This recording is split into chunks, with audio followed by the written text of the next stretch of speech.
পৃথিবী বেজন রেঙ্কে ঘাট তাদের সংহার।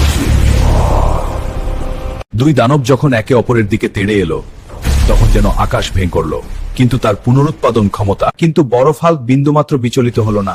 সে তার হাত মাটিতে রাখতেই পুরো এলাকা কয়েক ফুটের বরফ স্তরে ঢেকে গেল, এতই তীব্র যে মুহূর্তেই সেই জায়গা আবার শক্ত বরফে পরিণত হলো। বরফ হাল্ক তার দিকটি স্বচ্ছদ বিশালাকার বরফে বল্লম্ব।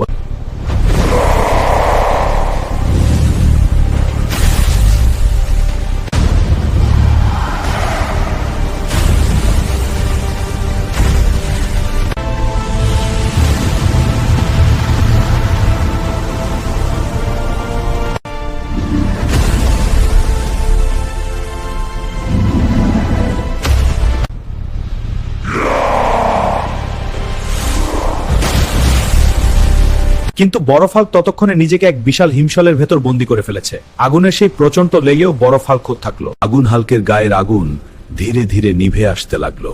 তার ঠিক সেই বরণ বরফ হাল্ক বুঝতে পারল। সে তার আক্রমণ থামিয়ে দিল। আগুন হাল্ক আর বরফ হাল্ক আবার নিজের নিজের সীমানায় ফিরে গেল।